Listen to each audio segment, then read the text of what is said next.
Friends, there's a reason we've been shouting this from the rooftops. There's the reason I'm coming on the air now to tell you we have been telling you so for years. Look at the stanza from this poem that I wrote in 1993 called America, America. You slice up children in the womb, speaking of our nation, and kill the old and weak. You become immune to their cries for help, yet God hears their spirits shriek. Your cities are drenched with innocent blood while teens play with guns like toys and gays fight for their equal rights. We want to marry and we want your boys. Well, let's listen to the gay men's chorus sing about that. I want you to hear this with their own words. As we celebrate Pride and the progress we've made over these past years, there's still work to be done. So to those of you out there who are still working against equal rights, we have a message for you. You think we're sinful? You fight against our rights. You say we all lead lives you can't respect. But you're just frightened. You think that we'll corrupt your kids if our agenda goes unchecked. Funny, just this once, you're correct. We'll convert your children. Happens bit by bit, quietly and subtly, and you will barely notice it. We'll convert your children. We'll make them tolerant and fair to hate. We're coming for them. We're coming for your children. We're coming for them. We're coming for your children. We're coming for them. The gay agenda is coming home. The gay agenda is here. But you don't have to worry. Because there's nothing wrong with standing by our side. Get on board in a hurry. Because the world always needs a bit more pride. Look, it was just last month I posted an article about an inconvenient truth regarding LGBTQ plus activism. And I say it like that just so you know where the trajectory goes. It keeps going. This is what I wrote last month.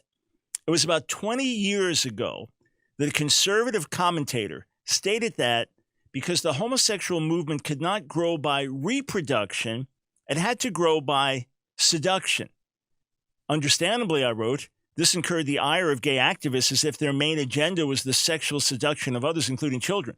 What this conservative commentator should have said was, the homosexual movement cannot grow by biological replication, so instead it puts its emphasis on ideological indoctrination that would remain true to this day.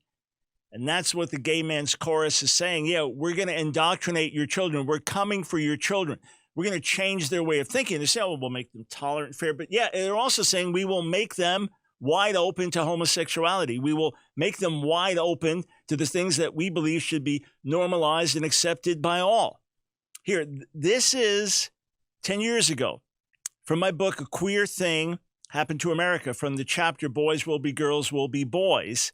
And it's about the indoctrination of children in our schools.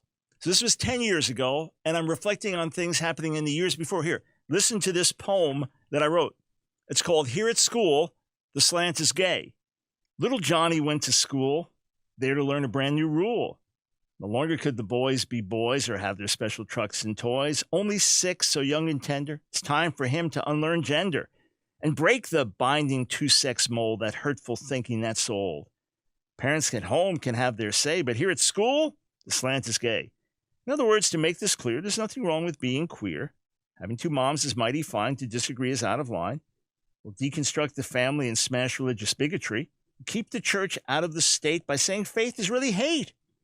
Free speech can only go one way, since here at school, the slant is gay. So little ones, it's time to learn about famous queers, each one in turn. Lesbian greats, long neglected, well-known gays just now detected. Some perhaps were man-boy lovers. We'll keep that stuff under the covers. Glisten will fill in for Granny and help kids find their inner tranny. Those born in a body that's wrong will hear of sex change before long. Through the years, as Johnny grows, he will learn that anything goes. With Bill, who's trans, and Joe, who's bi, and Sue, who thinks that she's a guy. United in the day of silence, joining the Gay-Straight Alliance, a queer new system rules the day. Since here at school, the slant is gay.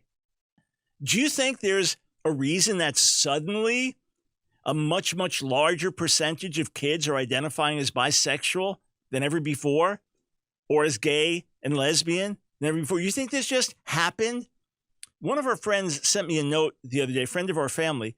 She saw the Gay Men's Chorus singing, and she said, look, when I was a little girl, the idea, girls like boys. No, boys have cooties. And she said girls would hold hands, they give back rubs. It was 100% non-sexual. She said, but if she had been hearing all this stuff back then, she'd be thinking, well, maybe I'm a lesbian, maybe I'm attracted to girls. And what this ultimately means is more sexual experimentation, more checking things out, more underage relationships. It's just going to happen. When you celebrate Harvey Milk as a gay icon, movies celebrating his life and, it's incredible. Look at what he did, pioneer, etc. We also know about the rest of his life. He started getting molested by gay men when he was, like 11 years old, going to the opera with his family. Then he's getting sexually active, but as a young teenager with other men. This is the norm. When he's like 30-something, he's dating guys half his age. Oh, no. It's all just being fair and tolerant. It's more than that. It's introducing people to a lifestyle. It's introducing people to the idea that, hey, check it out. Maybe you're gay, maybe you're lesbian. You start having more sexual experiences, sexual encounters when you're younger. You start hanging with people that are older, that are into different things. And this commonly happens. It's been exposed in clubs, school-sponsored clubs with gay elders, so to say, teachers. And others. Kids have just been indoctrinated into the whole thing. Not just you might have same-sex attraction, but rather the whole package, everything that comes with it. This is what has happened. The whole package of just, hey, fool around with the same sex or try this out, or, hey, you might be gay. Why don't you find out? And then you begin to experiment, at least, well, maybe I'm bi and all of this. And who is it? Who is it that normally leads the way in sexually transmitted diseases? It's gay teenagers. I'm not saying this to condemn them. I'm saying this is why you do not want to indoctrinate children. No, we're the haters. We're the bigots. And hey, you watch that video.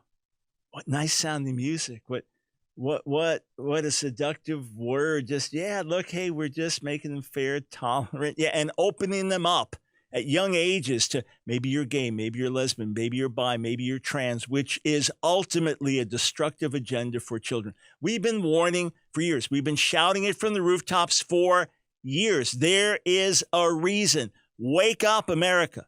Yes, love your neighbor. Yes, love your kid that comes out and tells you they're gay or bi or trans. Yes, by all means, be compassionate and gracious. But do not sit by idly when your kids are being indoctrinated with a destructive agenda. It's out in the open.